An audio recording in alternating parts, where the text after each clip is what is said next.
Olá, vestibulandos, voltamos, viu? Hoje nossa segunda aula. E aí, gostaram da primeira? Vocês viram o que foi que a gente aprendeu lá na primeira?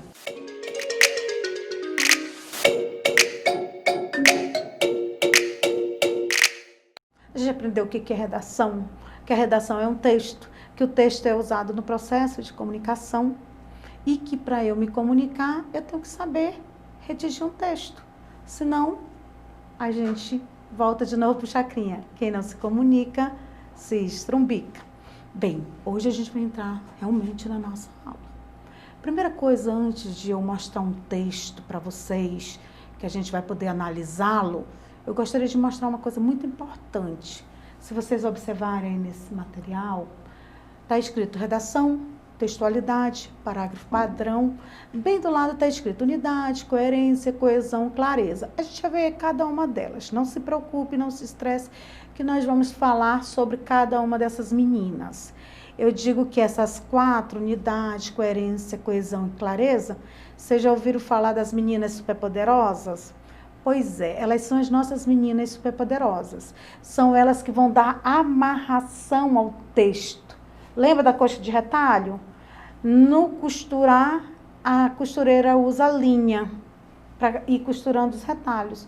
E nós, quem é que nós iremos para costurar os nossos retalhos, os nossos textos? Elas, a unidade, a coerência, a coesão e a clareza.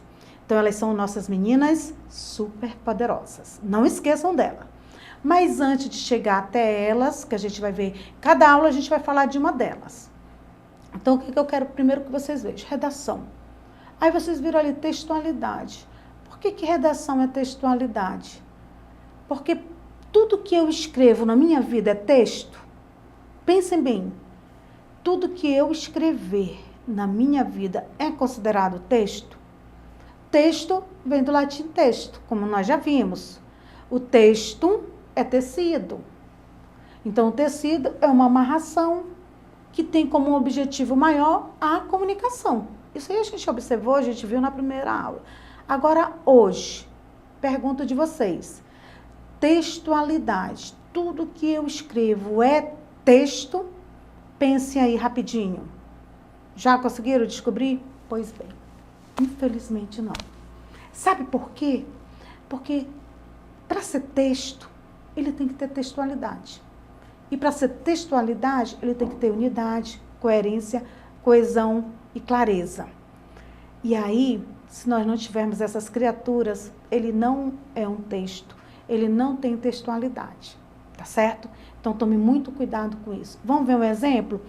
Observe esse exemplo aí, em relação ao que vocês estão observando esse texto. Então, vamos lá. O que vocês observaram nele? A gente viu assim, parágrafo e suas divisões, perfeito? Então, vejam lá, parágrafo e suas divisões. Mas, Patrícia, por que está assim, parágrafo e suas divisões? Porque um texto, ele é cheio de retalhinhos. Então, ele tem vários retalhos. Observa aí. Primeiro, nesse contexto, olha um pedacinho de retalho. É um grave erro a liberação da maconha. Estão vendo? O que acontece nesse trecho aí que termina por um ponto? Eu estou apresentando para o meu leitor uma ideia.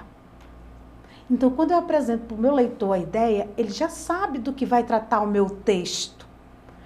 Eita, esse texto está falando da liberação da maconha. Então, meu leitor já deve estar ciente do que o texto vai falar para ele desde o início. Então, esse pedacinhozinho, bem pequenininho, chama-se introdução. Posteriormente, vejam lá, o que vocês estão observando? Leia o segundo período e o terceiro período. Provocará de imediato violência e elevação do consumo. Segundo período. Agora vamos para o terceiro. O Estado perderá o precário controle que ainda exerce sobre as drogas psicotrópicas e nossas instituições de recuperação para viciados não terão estrutura suficiente para atender a demanda. Observe.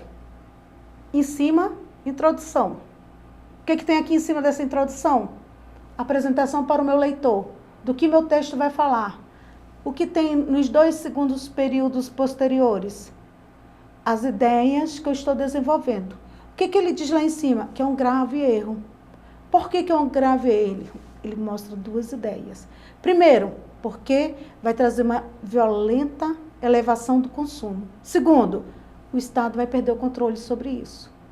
Então, vejam, eu tenho uma ideia principal, observe bem, que está na introdução, que é o quê? Um erro de liberar a maconha. Segundo, a questão do aumento da elevação do consumo da maconha e depois, posteriormente, o Estado perderá o controle. Então, se vocês observar, nós temos aí um texto que tem início, introdução, desenvolvimento, essa ideia principal, nuclear, que foi apresentada para o meu leitor, ela se destrincha em duas chamadas ideias secundárias. Essas duas ideias secundárias, elas fazem parte do que eu chamo de desenvolvimento. Veja que ela é igual a mim, ela é a parte mais gordinha do texto. Então, o desenvolvimento, ele é a parte mais rechonchuda. É onde eu vou destrinchar a ideia principal. Eu tenho uma ideia principal, eu pego, destrincho elas em ideias secundárias e, claro, acabou por aí? Nanina, não. Vejam bem. Olha lá no finalzinho, último período. Enfim, viveremos o caos. Quando eu digo assim, enfim, viveremos o caos, eu estou fechando o meu texto. Eu estou dando a costura final dele. Eu estou concluindo. Então, primeira coisa, ao escrever, eu tenho que ter em mente 3 elementos muito importantes. Início, meio e fim. No início, eu apresento para o meu leitor do que eu vou falar. O desenvolvimento, eu destrincho a ideia principal em ideias secundárias e finalizo, concluindo. Mas isso é tudo? Nanina, não.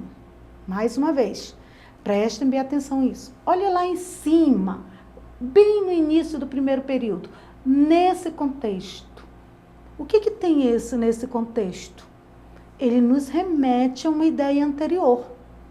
Ele é chamado de quê? Articulador textual. Então, esses articuladores textuais são eles que fazem a amarração do texto. Olha lá no final, na conclusão. Enfim, viveremos um caos. Mais uma vez, um outro articulador. Então, se vocês observarem, nesse contexto, me remete a uma ideia que foi mencionada antes. O enfim finaliza. Então, aí eu tenho alguns elementos que vão me balizar para que eu mostre para o meu leitor que esse texto que eu estou escrevendo agora faz parte de um contexto maior que foi anteriormente escrito. Porque nesse caso aqui a gente está analisando somente um parágrafo. O texto, ele é formado de vários parágrafos. Nesse caso aqui a gente viu um pequenino texto, que é um parágrafo. Por que é um parágrafo?